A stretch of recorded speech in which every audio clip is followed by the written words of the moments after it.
Olá, hoje vamos falar sobre as ondas eletromagnéticas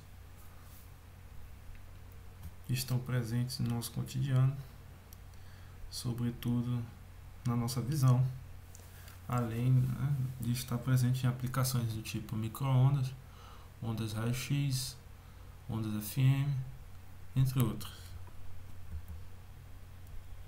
As ondas eletromagnéticas surgem das chamadas equações de Maxwell, que estão presentes no estudo do eletromagnetismo.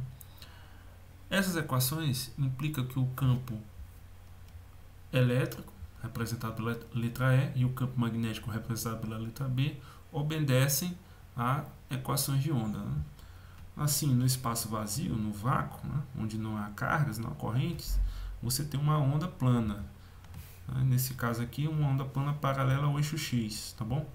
Então você tem uma equação de onda para o campo elétrico e uma equação de onda para o campo magnético, tá? Então a solução dessas equações diferenciais, parciais, resulta em uma equação para o campo elétrico e outra equação para o campo magnético. Note que aqui a direção de oscilação do campo elétrico está na direção do eixo Y, enquanto a direção de oscilação do campo magnético está no eixo Z, mas a onda se move no eixo X.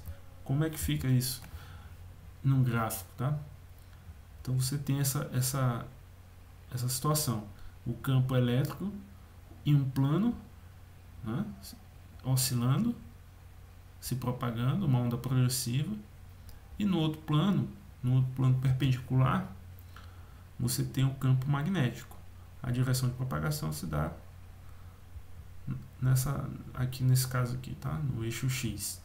E aí os módulos desses campos são relacionados da seguinte maneira, O módulo do campo elétrico é a constante da velocidade da luz que multiplica o módulo do campo magnético. Tudo bem? Então esse tipo de onda aqui a gente já conhece bem, Uma onda senoidal. E aqui a gente tem um chamado espectro eletromagnético, onde você tem diversos comprimentos de onda e diversas frequências.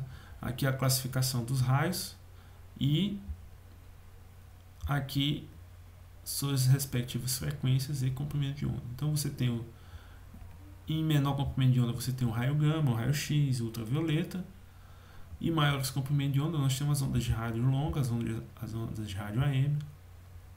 E uma pequena fração do chamado espectro eletromagnético é aquela chamada luz visível. Essa chamada luz visível está aqui com comprimento de onda entre 10 a menos 6 e 10 a menos 7 metros. E aí, em termos de nanômetros, isso ocorre de 400 nanômetros até 780. Então você vem aqui do violeta, passa pelo verde, pelo azul, amarelo, laranja, até chegar no vermelho, tá? Então, esse aqui são as famosas cores do arco-íris. Indo abaixo do vermelho, você já começa a chegar no infravermelho. E acima do ultravioleta, acima do violeta, você tem o ultravioleta. Geralmente, essas radiações aqui não são nocivas, tá? O infravermelho não é nocivo, mas acima do visível você já começa a ter raios nocivos, Os ultravioletas, de modo geral, são nocivos. O raio-x, nesse conto, e o raio gama ainda é mais nocivo do que o raio-x, tá? A produção de ondas, ela ocorre você pode, de modo natural, ter transições de energia em elétrons, ok? Elétrons ligados a átomos, eles podem estar mudando de nível de energia e com isso emitindo radiação. Outra forma comum de produzir ondas é você usar um circuito RLC, e fazer com que ele oscile. O circuito como esse, ele funciona exatamente como um oscilador amortecido, amortecido forçado, porque ele tem uma fonte de alimentação que permite que ele fique funcionando indefinidamente, Então, essa oscilação elétrica, que é a oscilação de corrente, passa por um transformador para adquirir uma maior tensão e vai para a linha de transmissão e para a antena. né? E essa antena, chamada de antena de dipolo, do tipo dipolo, ela transmite uma onda eletromagnética no ar, no vácuo, em qualquer que seja o meio, tá? A onda eletromagnética, a gente já falou sobre isso, ela tem a diferença que ela pode ser transmitida através do vácuo, sem problema nenhum. E aqui eu tenho a onda no ponto P, muito distante esse distante vai depender da potência de transmissão dessa antena, né? Nos nossos circuitos domésticos de Wi-Fi em geral, você não consegue ir muito além de 5, 6 metros da sua antena de Wi-Fi, tá? Por outro lado, uma emissora de televisão, de rádio, consegue emitir o seu sinal a algumas dezenas de quilômetros, às vezes até centenas.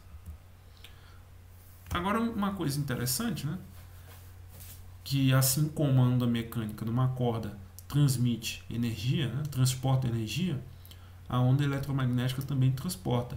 E esse transporte de energia é dado pelo chamado vetor de Poynting, que é o produto vetorial entre o campo elétrico e o campo magnético, com a constante aqui chamada de permeabilidade do vácuo. Certo? Então o módulo desse vetor de Poynting, simplesmente 1 sobre μ0 é B, onde esses aqui são os módulos, tá? Mas isso aqui são valores instantâneos, ou seja, valores em função de tempo. E a gente viu lá que a função do campo elétrico e a função do campo magnético são dependentes do seno. Então, se você tira uma média temporal, o que vai acontecer? Você vai ter que o vetor de Poynting médio é igual a 1 sobre 2, né? 1 sobre 2, você pode colocar um fator 2 aqui na frente, 1 sobre 2, certo? Você poderia colocar aqui um fator 2, tá? μ0 é B. E aí eu defino a intensidade de onda, a intensidade dessa onda é dada, eu digo que é o vetor de Poynting médio, tá? Tá bom? E aí você também pode escrever, se você quiser, você sabe, lá a gente viu que E é igual a CB, então implica que B é igual a E sobre C. E aí você substitui nessa expressão, fica simplesmente que a intensidade da onda, né, que viaja no vácuo, no caso, ela é proporcional, isso aqui tudo é constante, né? Permeabilidade do vácuo, velocidade da luz e o fator 1 sobre 2, ele é proporcional ao quadrado do campo elétrico, né? Então você percebe que a intensidade está diretamente ligada, né, ligada ao quadrado do campo elétrico da onda eletromagnética, certo? E aí nós temos o seguinte, vamos entender como é que essa intensidade funciona ao longo do espaço, né? Se você tem uma fonte aqui no centro e ela está emitindo luz em todas as direções com a mesma intensidade, eu posso chamar essa circunstância de emissão isotrópica, né? Que vai ter uma isotropia, uma igualdade em todas as direções, então ela emite uma frente de onda esférica. E aí a gente vai ter que o formato, a fórmula da intensidade em função da distância vai ser o mesmo daquele que a gente viu lá para as ondas sonoras, né? Potência da fonte dividido pela área da superfície esférica, que é 4πr ao quadrado. Então, quanto mais distante da fonte eu estiver, mais fraco será. Então, quanto mais distante da fonte eu estiver, mais fraco será a minha intensidade da onda eletromagnética. Por isso, né, que você vai se afastando da antena do Wi-Fi, o sinal vai perdendo ascendente e a sua intensidade. Tá? Não necessariamente essa antena de Wi-Fi é isotrópica, ela pode ter alguma anisotropia, mas em geral a emissão igual para todas as direções, ela é uma boa aproximação, tá? Tudo bem? Então, esse assunto acaba por aqui, é um assunto rápido mesmo. Vocês ficam aí com a bibliografia consultada, que você pode ler o capítulo 30 do Tipler, que já é no volume 2, e os capítulos 32 e 33 do Halliday. E é isso, vamos ficando por aqui.